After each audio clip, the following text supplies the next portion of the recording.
Hoy vamos a ver la batalla de Stalingrado y la de Kursk, de cómo Rusia, de cómo la Unión Soviética ganó la Segunda Guerra Mundial.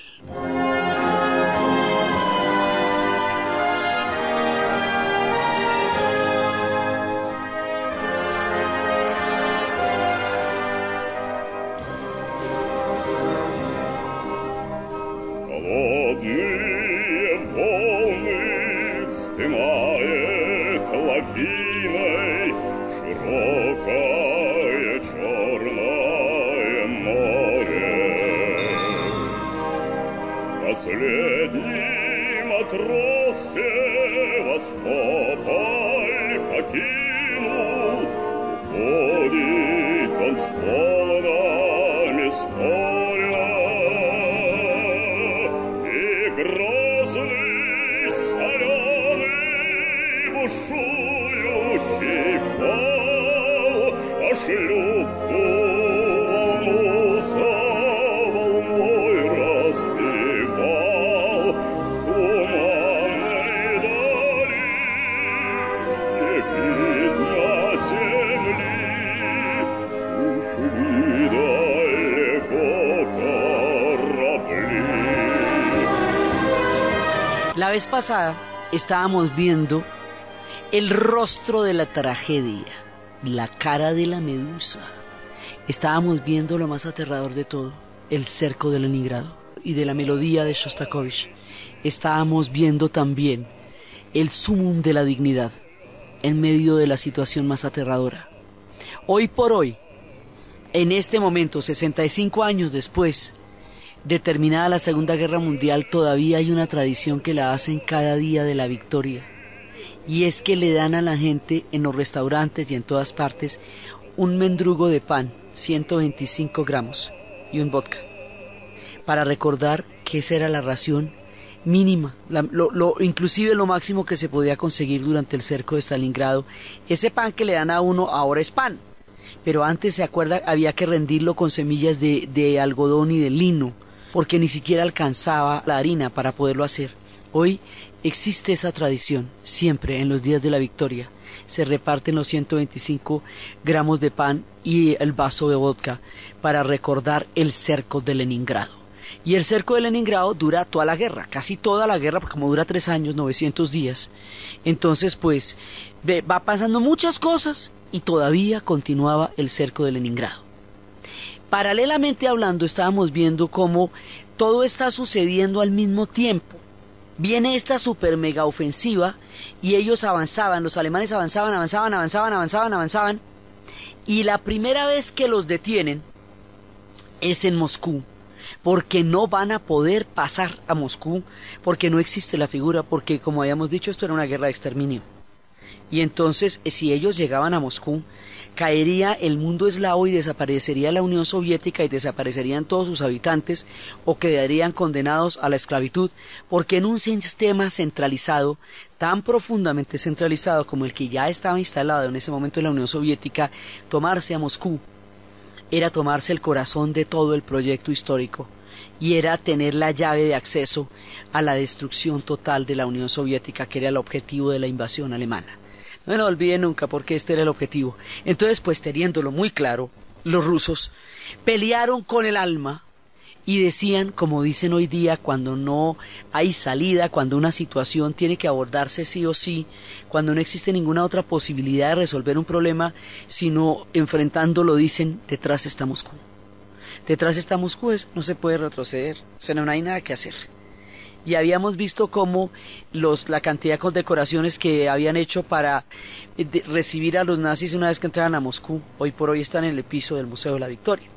Hasta aquí detienen a los alemanes, los detienen. O sea, esta es la primera vez desde que empezó la ofensiva que se les detiene.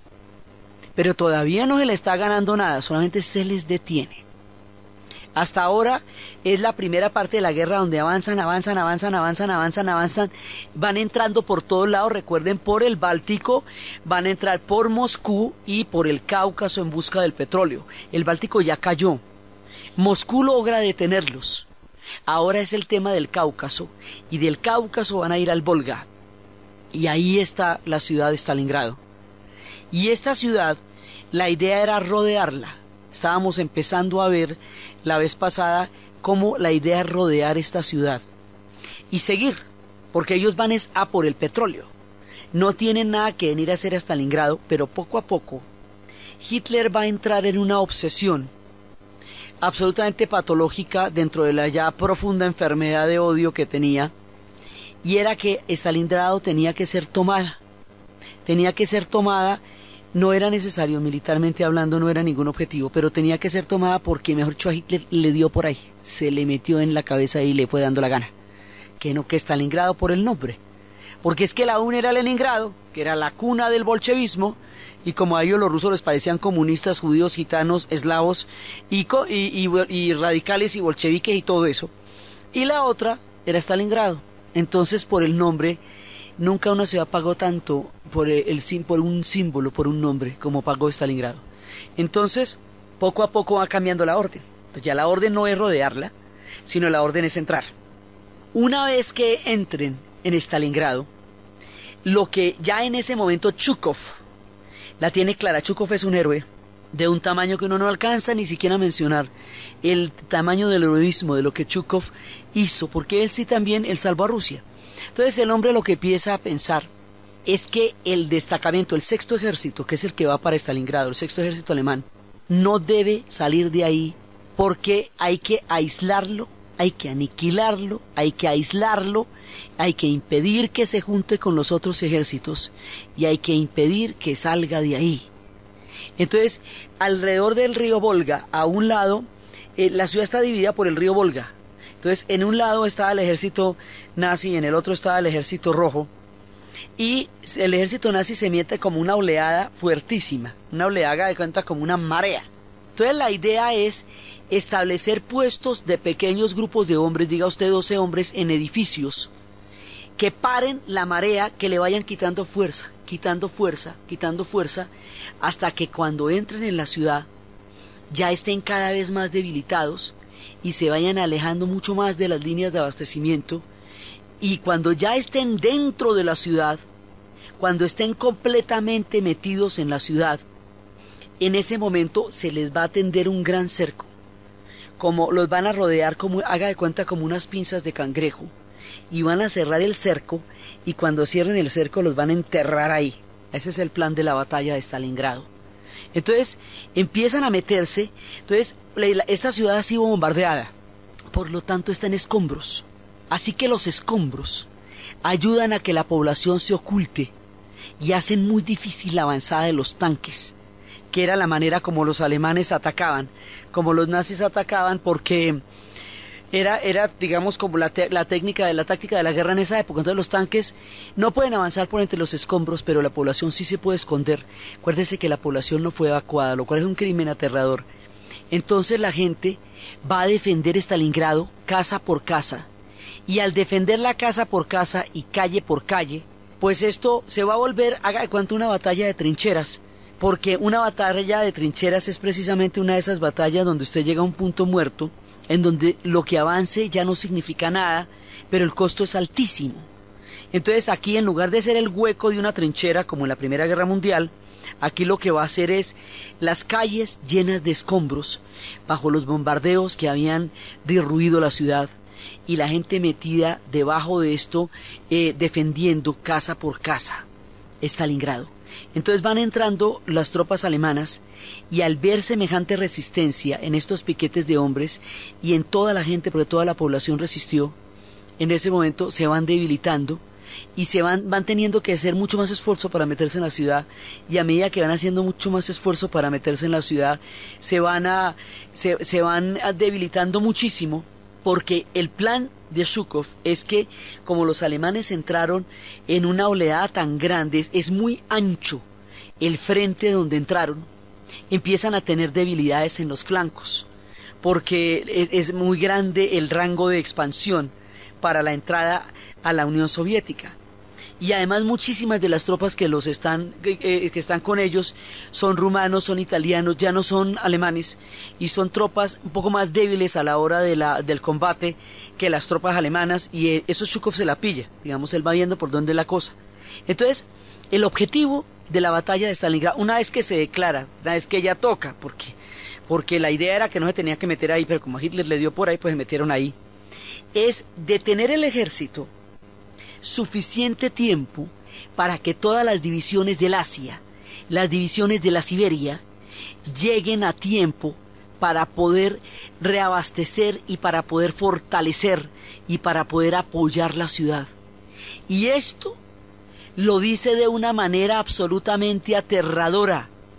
Él dice, con respecto al tiempo que necesitan para detener al ejército en Stalingrado y así permitir que lleguen las divisiones y los refuerzos y tenerlos allá quietos, él dice, para describir lo que esta acción significa, el tiempo es sangre.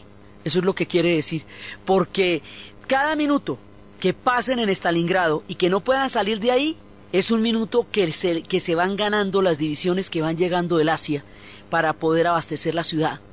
Y a este sí le tocan los inviernos más tenaces, y el invierno va a congelar el río Volga, y entonces con esquí van a poder pasar para empezar a dar abastecimiento a la ciudad, mientras que los nazis sí van a quedar aislados y sin abastecimiento.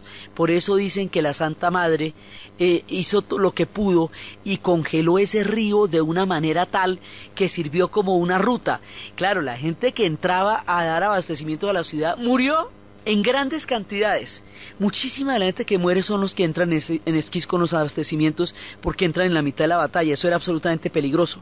Entonces, dan la orden de no retroceder. No pueden retroceder los soviéticos, porque de esto depende que exista el margen de tiempo para recomponer todos los ejércitos. Sí, habíamos visto que durante la primera parte de la guerra ellos están completamente despistados y no tienen cómo repeler la invasión, y eso es lo que genera tantas muertes, y eso es un error de Stalin, y eso después van a tratar de taparlo a la luz de la gran victoria que van a tener, pero no hubiera muerto tanta gente si hubiera habido una planificación y si lo hubieran creído a la Orquesta Roja y al embajador y a todos los signos, y no hubiera hecho una purga del ejército como la que hizo. Pero todo eso ya pasó. Ahora lo que hay es que salir de aquí. Entonces, para salir de aquí hay que empezar a revertir el curso de la guerra. Hay que ganarse el tiempo para que las divisiones lleguen.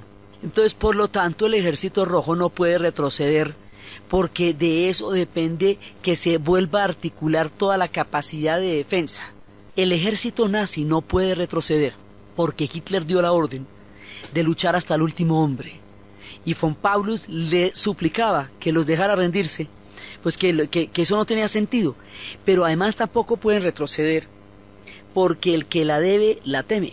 Después del trato que le han dado a los prisioneros durante toda la ofensiva de la primera parte de la invasión, después de la manera tan indigna como los prisioneros rusos murieron en los campos de hambre y de maltrato, después de la falta de respeto y de la indignidad con que los trataron, ¿cómo le parece a usted que van a tratar a los prisioneros de Stalingrado?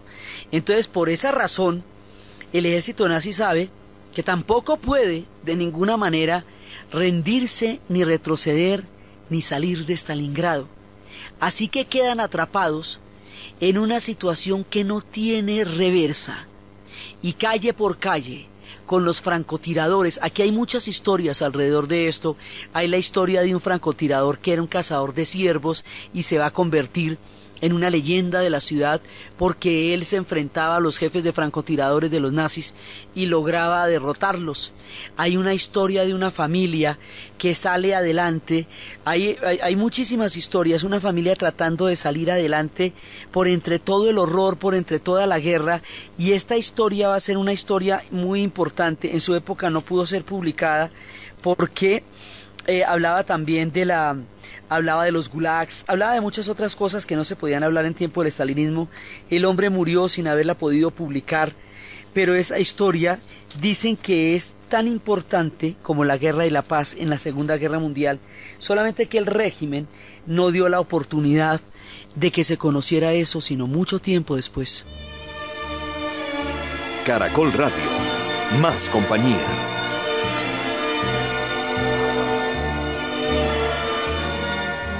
Caracol Radio, más compañía. И я вернусь только очень жди, когда наводят грусть желтые дожди. Жди, когда снега метут, жди, когда жара, жди, когда других не ждут, позабыв вчера. Жди, когда из дальних мест... La novela se llama Vida y Destino, de Vasily Grossman. Él muere en 1964 y esta la consideran la obra capaz de compararse con La Guerra y la Paz de las guerras napoleónicas. Eso es lo que se considera esta obra con respecto a Stalingrado. Como les digo, tiene muchísima literatura y muchísimas historias.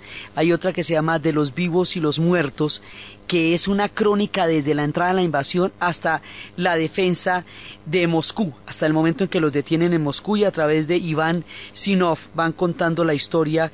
Un periodista que, el autor es un periodista, entonces le cuentan la historia de un periodista que está cubriendo esto y ve cómo se derrumba su mundo para dar paso al horror, y la historia del francotirador. Sobre eso se hizo una película.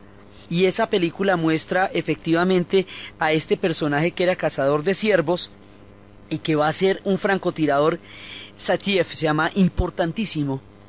Y sobre eso, una de las últimas películas que salió, de las más recientes de Stalingrado, es la historia de ese cazador que se va a volver un francotirador porque era un tirador de ciervos. Entonces, todo, bueno, y la cantidad de películas que le van a sacar a Stalingrado. ¿Pero por qué? O sea, ¿cuál es la importancia? La importancia de esta batalla es que ahí los logran parar. Entonces, en el momento en que llegan las líneas de abastecimiento, con todo el costo, con todo el horror de la ciudad, con la manera como la gente resiste hasta el último minuto, mientras eso va pasando, van llegando las otras divisiones, las de Siberia, y van llegando y van creando una bolsa muy grande. Y esa bolsa tan grande la van a ir cerrando, como les digo, como un par de pinzas de cangrejo, hasta cerrar el cerco de manera tal que el ejército que está adentro, el ejército alemán, no pueda salir de ahí para escapar ni para ser rescatado por otros ejércitos alemanes que intenten acercarse a la zona a rescatar a la gente de Stalingrado.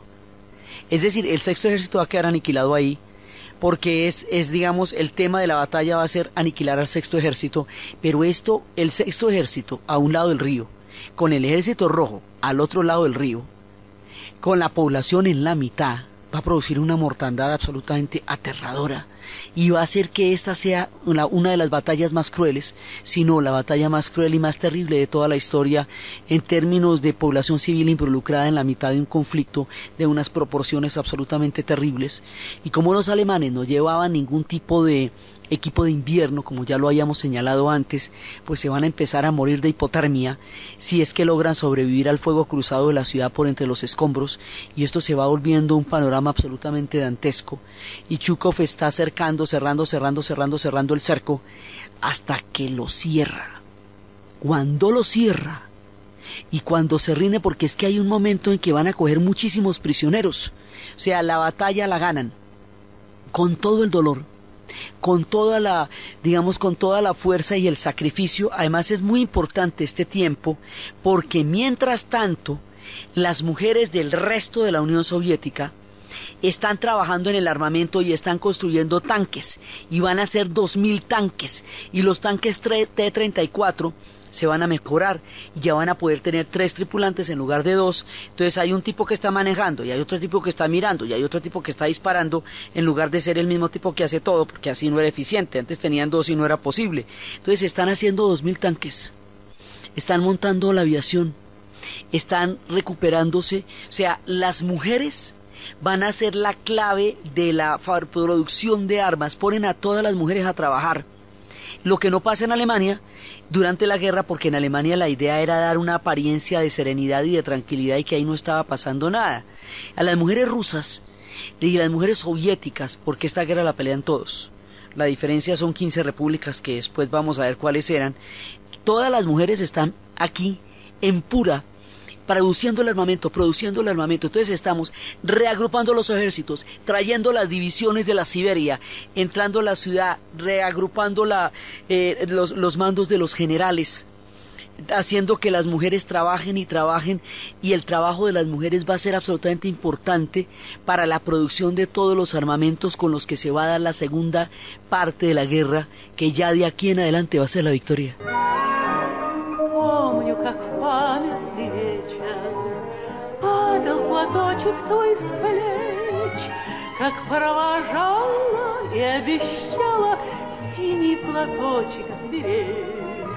И пусть со мной нет сегодня любимой родной, знаю, с любовью ты изголовью прячешь платок дорогой.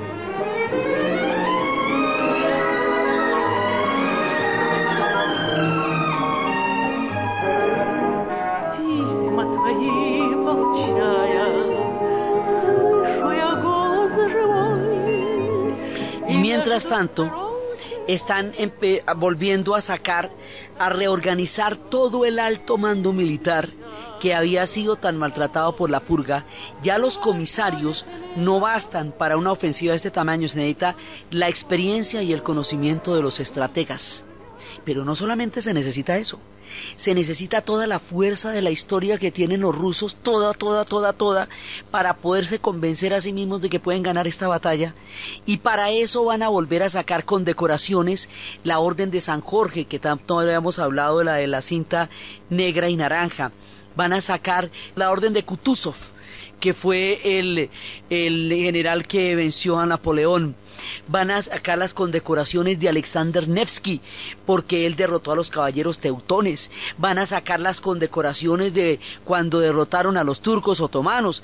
Es decir, van a tener que meterse en la cabeza que ellos derrotaron a los turcos otomanos, que ellos derrotaron a los caballeros teutones, que eran más fuertes que cualquiera que hubieran visto, que ellos derrotaron al mismísimo y mero Napoleón, para que se la crean que van a poder derrotar a los nazis, ¿sí me entienden? O sea, es un efecto psicológico de sacar fuerza del fondo de su historia, de su cultura, de su civilización, de sus epopeyas, para podérsela creer que van a ganar esta batalla, porque esta es de vida o muerte, y lo que está pasando es muy grave, y ellos necesitan una fuerza, una moral, un espíritu, una cosa absolutamente increíble, como una especie de lava volcánica en el alma, que les haga creer que ellos sí pueden ganar Stalingrado, porque no se puede perder Stalingrado.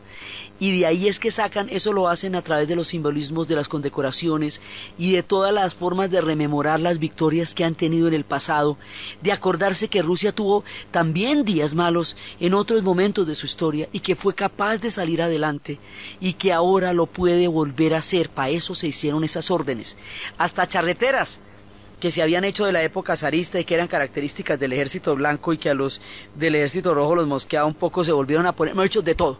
Eso, le echaron mano a todo lo que les sirviera para creérsela, porque aquí primero, para podérsela ganar, hay que creérsela. En la historia un pueblo hace una cosa cuando se la puede creer. Entonces empieza todo eso. La batalla va a durar 6 meses. A ver, hágame usted las cuentas de lo que son 6 meses, con francotiradores por entre los escombros, casa por casa, ventana por ventana, puerta por puerta, con un ejército decidido a triunfar y con otro que no se puede retirar. O sea, con gente que no tiene ninguna salida, y Hitler daba alaridos que no se rinden, que no ganan. A él le parecía que eso era así nomás, y no se atrevían ni a decirle que es que las cosas estaban terriblemente mal, hasta que finalmente, después de 6 meses, cuando cierran el cerco, cuando cierran las pinzas, el ejército, el 6º ejército alemán, queda totalmente aniquilado en Stalingrado, y ahí quedan 100.000 prisioneros, y las filas de estos 100.000 prisioneros congelados en la nieve van a hacer la resonancia en todas partes menos en Alemania, ¿no? En Alemania no les dijeron nunca, porque se supone que habían disparado hasta el último cartucho y muerto hasta el último hombre. Salieron 100.000 prisioneros de Stalingrado, ganaron, ¿Sabe qué quiere decir esto? Quiere decir que la batalla de Stalingrado es la primera batalla de toda la Segunda Guerra Mundial que van a ganar, porque hasta ahora lo único que habían podido hacer con Hitler era resistir a lo máximo, que fue lo que hicieron los ingleses, ¿sí? La batalla de Tobruk la perdieron, la del Alamein la ganaron, pero la del Alamein no es tan importante en el teatro de operaciones como va a ser la de Stalingrado, porque la de Stalingrado tiene el grueso del ejército, ¿sí? Y todavía no existen los otros frentes, o sea, esto es antes de Italia y esto es antes de Normandía. Entonces, la primera batalla que podemos decir de verdad, que se ganó contra el ejército alemán y contra los nazis y contra toda la maquinaria bélica de Adolfo Hitler, fue la batalla de Stalingrado. Y cuando se gana la batalla de Stalingrado, se sube la moral en todas las tropas, en todo el frente oriental, y eso va saliendo de las fronteras de Rusia, y va animando a toda la resistencia, y a todos los pueblos ocupados, y a todos los pueblos oprimidos, y a toda la gente arrodillada, le llegan los ecos hasta los confines de la tierra del triunfo de Stalingrado, y esto cambia el curso de la guerra, y de aquí para adelante esto empieza es de otra manera, y al poder ganar Stalingrado se pueden ir a liberar a Leningrado, porque acuérdense que todo ocurre al tiempo. Se pueden ir a liberar a Leningrado, que está padeciendo el hambre más terrible, y las divisiones del Báltico empiezan a retirarse por miedo a quedar atrapadas en la nieve como Stalingrado, y eso hace posible que se pueda romper el cerco de Leningrado y llegue el tren con abastecimientos para darle comida a la ciudad que había padecido lo indecible, y eso permite que el frente oriental se recomponga, que lleguen las divisiones, que salgan los armamentos y que se pueda y haya con qué derrotar a los alemanes. Por eso es tan importante la batalla de Stalingrado, porque hace la diferencia de toda la Segunda Guerra Mundial.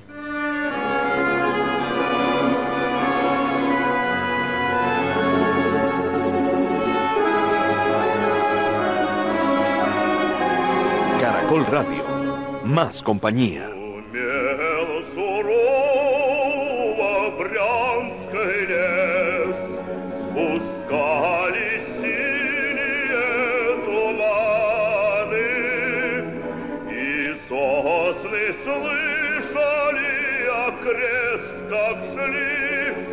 как шли тропою партизаны.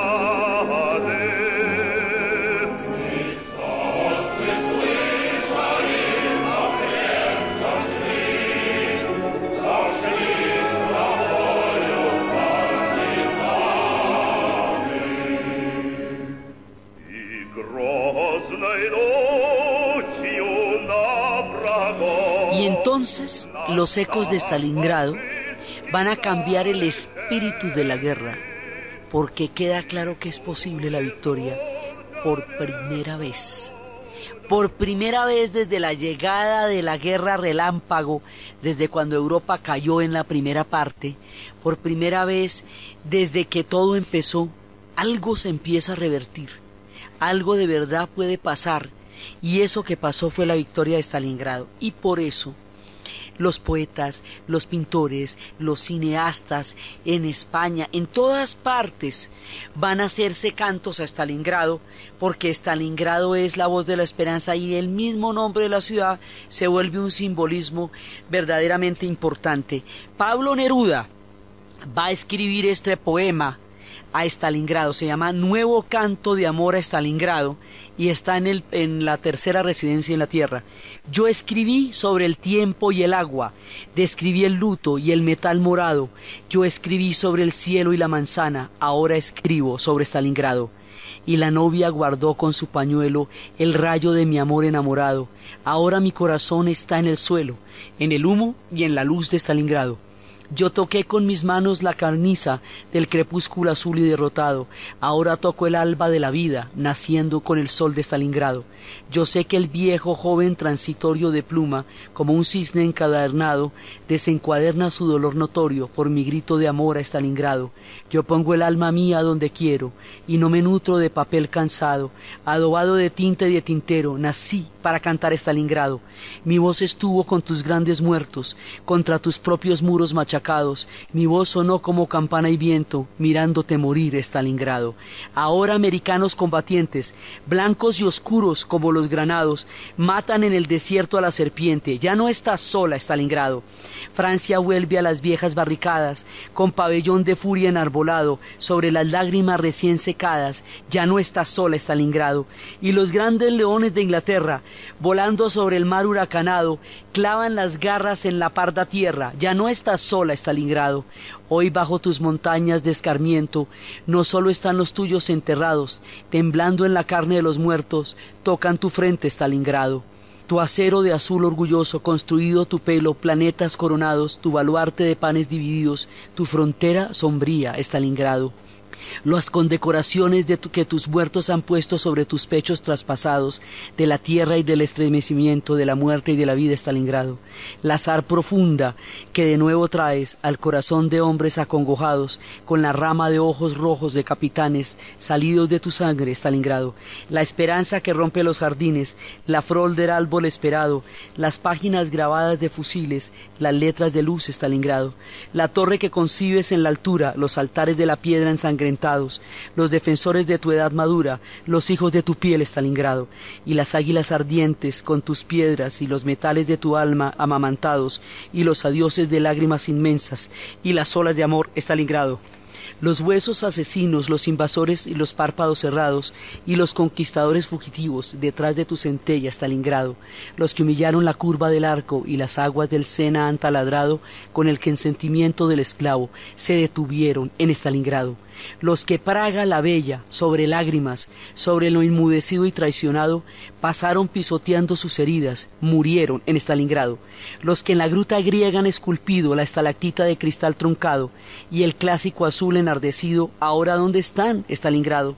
Los que España quemaron y rompieron, dejando el corazón encadenado, de esa madre de encinos y guerreros, se pudren a tus pies, Stalingrado. Los que en Holanda, tulipones y agua, salpicaron de lodo ensangrentado y esparcieron el látigo y la espada, ahora duermen en Stalingrado. Los que en la noche blanca de Noruega, con un aullido de chacal saltado, quemaron esa helada primavera, enmudecieron en Stalingrado.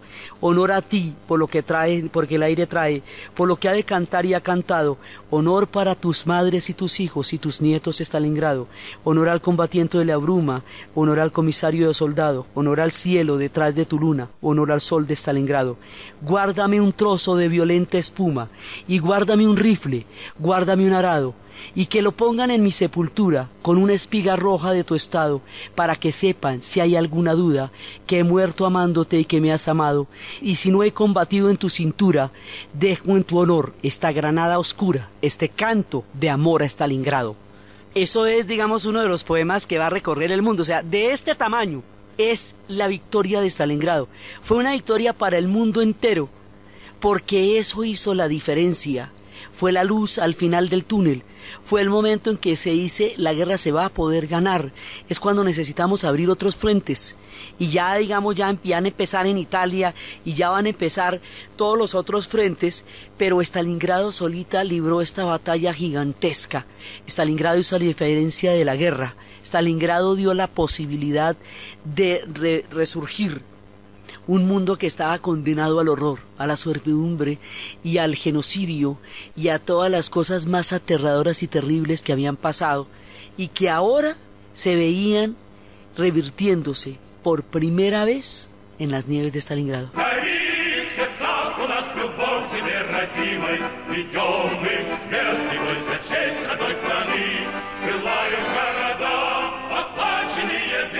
Caracol Radio. Más compañía.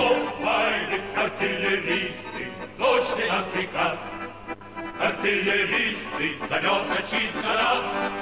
Из многих тысяч батарей за слезы наших матерей, за нашу родину огонь, огонь.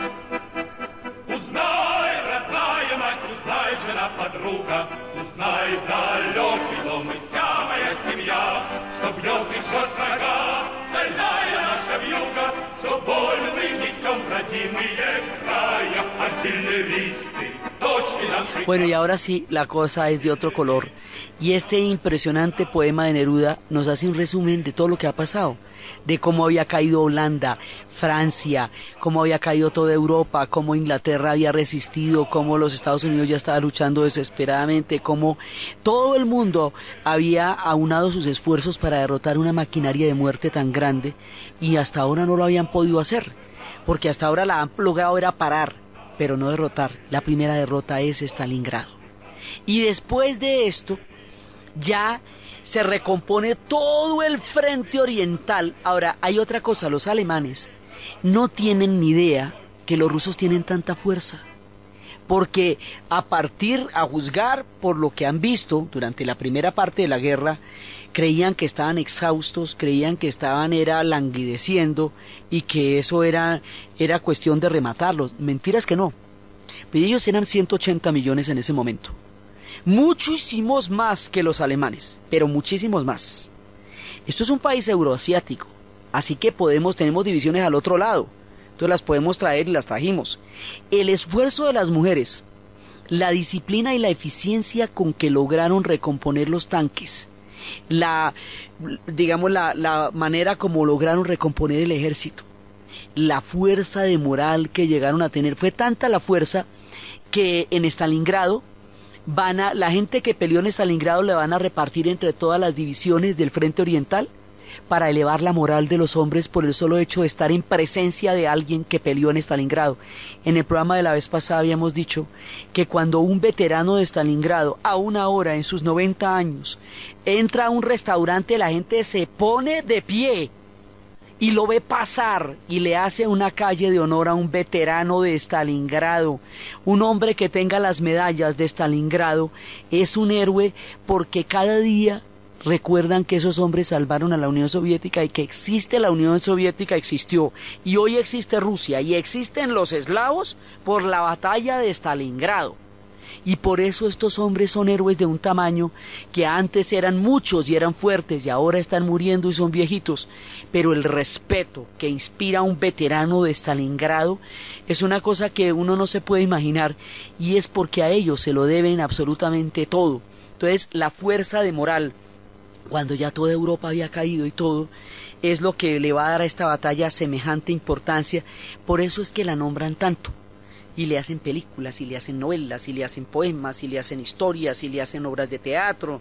En el Iberoamericano vino una mostrando desde la ternura infinita de la vida cotidiana el tamaño de la tragedia. Todo es por Stalingrado. Pero Stalingrado es la esperanza, la primera victoria, es el momento definitivo. Pero lo que sella la victoria de la Unión Soviética, lo que va a condenar de una vez por todas al ejército alemán, lo que va a acabar con los nazis, lo que va a destruir el corazón de la maquinaria de Hitler, se llama la batalla de Kursk. Es una pequeña ciudad, es una batalla de tanques. Esta batalla se va a dar en verano, como para que no se diga que la guerra la ganó el invierno. El general Invierno hizo lo suyo, pero aún hoy día los rusos se ofenden cuando les dicen que la guerra la ganó el general Invierno, porque para ellos es restarle importancia y heroísmo al grado de tenacidad y de fuerza con que este pueblo se defendió y defendió al mundo. La batalla de Kursk es una batalla de tanques y de aviación. Comparativamente hablando, tiene un esfuerzo bélico tan grande o mayor que el del desembarco de Normandía. Por eso lo hacen solos, los rusos solos. Esta batalla, ya habíamos desarrollado los T-34, entonces ahora sí los tenemos para moverlos en Kursk, ¿sí? Hitler le da una pataleta cuando pierde Stalingrado y no se resigna, y primero se echa la responsabilidad a él, y luego no dice que no, que mentiras, que la responsabilidad es de Goering, pero como lo había nombrado su sucesor, pues tampoco quedaba mal. Entonces que no, que eso es de von Paulus, y el pobre de von Paulus, que sabía que eso era absurdo y que desde el principio dijo que no había ni siquiera que meterse allá, va a cargar los platos rotos. Entonces no puede haber una derrota más.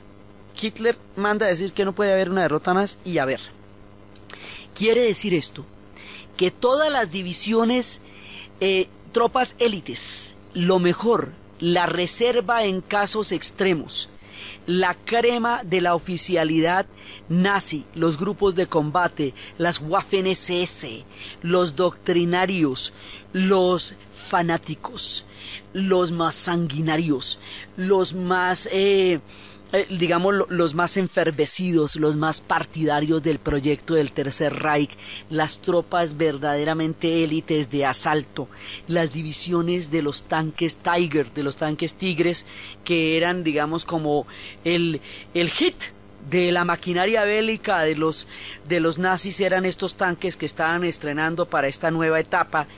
Toda la carne al asador, el grueso del ejército, todo lo que tienen, lo van a mandar para Kursk. Y como Zhukov ya los conoce y sabe que ahí van a mandar lo mejor de lo mejor, él manda todo lo que tienen los rusos y han reconstruido, porque como ya se ha desmoronado el frente, el Báltico, después de que se acabó el cerco de Leningrado, ya se quitaron de ahí, o sea, ya se empiezan a debilitar los alemanes, y este es el último esfuerzo de los nazis por tratar de mantener la línea ofensiva y por tratar de mantenerse en combate. Esta batalla, en verano, para que no se diga que es que hacía frío, contra lo más granado del ejército nazi, contra lo que les digo, las Waffen-SS, las divisiones así más aguerridas, la van a ganar indiscutiblemente y sin ninguna sombra de duda los soviéticos. La van a ganar de tal manera que le va quedando claro a los nazis que en esa guerra que ellos se inventaron, que es la guerra de tanques, que en ese esquema bélico que generó la maquinaria de muerte de la Segunda Guerra Mundial, los soviéticos son mejores, que en eso que ellos inventaron, sopa y seco les dieron ese día. Esa batalla de Kursk destruye todo el corazón del ejército nazi, y de ahí para adelante no van sino a retroceder, los van echando de para atrás y de para atrás y de para atrás y de para atrás y de para atrás. Hemos dicho, de ahí para adelante no vuelven a ver una, no vuelven a ganar una, de ahí para adelante la tiniebla. Entonces, la última fue la contraofensiva de las Ardenas, que cuando estábamos en la Segunda Guerra Mundial hablábamos cuando hicimos la serie estábamos hablando de ese regimiento de calaveras y de vagos que para humillarlos los pusieron a recoger árboles de Navidad en las Ardenas, y por ahí entró la contraofensiva alemana y ellos decidieron lavar su honor de una vez por todas y dieron una resistencia heroica y pararon la contraofensiva alemana en las Ardenas, ese regimiento de estadounidenses que venía de unos norteños que se rindieron ante el sur y era un batallón de vergüenza que llamaban los bastardos de Gascoña. Bueno, esos los pararon en las Ardenas. Entonces, parados en las Ardenas, pues ya no va a haber nada más. De aquí para adelante esto es retrocediendo, y esto va a ser hasta Berlín, para que ustedes se vayan imaginando cómo va a ser la caída de Berlín. Sí, o sea, con todo lo que ha pasado, imagínense, pues en el momento en que cae Stalingrado, le dicen a los prisioneros que han cogido después de la derrota, Berlín se va a parecer a esta destruida Stalingrado. Y con eso mandan una sentencia terrible. A partir de este momento, Berlín está condenado a la destrucción total y absoluta y a la sombra de la historia, porque ya el pacto está hecho. Llegarán por ellos, llegarán a Berlín. Y de aquí para adelante lo que va a hacer el Ejército Rojo es empujar y empujar y empujar a los alemanes. Ya, digamos, las tropas desaparecieron todas, las más grandes ya desaparecieron, entonces es con los restos de lo que hay, porque lo granado, lo más fino ya acabó. Con los restos de lo que hay, los van a retroceder y los van a hacer retroceder, no vuelven a ganar una sola batalla. De aquí para adelante vienen todos los aliados, además porque ya todos los esfuerzos bélicos se dispersan, entran los desembarcos de Anzio, entran por Italia, y ya se está preparando el desembarco de Normandía. O sea, aquí ya el dulce se les puso a mordisco, pero la batalla, la victoria, La derrota definitiva del ejército alemán contra las élites, contra lo más granado, contra lo más impactante, la hicieron los soviéticos soliticos, con tanques y con aviones.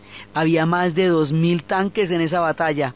Es la batalla de tanques más grande de la historia. Eso, digamos, tiene pocas miniseries, es una batalla entre soldados, no tiene los dramas de la población civil tan terribles que tuvieron en Leningrado, pero esta es la batalla que sella verdaderamente la victoria. En el Museo de la Victoria, en estas técnicas de dioramas, entre pinturas y altorrelieves, está la batalla de tanques de Kursk. Kursk fue como se llama ese submarino ruso que se hundió hace unos 3 años, y que tenía un reactor nuclear y que no contaron qué fue lo que pasó y que fue una tragedia. Ese se llamaba Kursk por la batalla de tanques. Sí, y todo el ejército nazi cae en la batalla de tanques. Y todo termina en la batalla de tanques. Con esto, los soviéticos sellan la victoria total, la victoria definitiva, porque de ahí para adelante ya es como terminar la guerra. Pero ganarla, la ganaron. Después de los días más terribles, después de las horas más aciagas. La batalla de Stalingrado y la de Kursk les va a dar un asiento en la conferencia de Teherán, en la de Yalta y en la de Potsdam. Y es por estas 2 batallas que se van a ganar el derecho a repartirse el mundo después de que termine la Segunda Guerra Mundial. Estas batallas los van a convertir en potencias.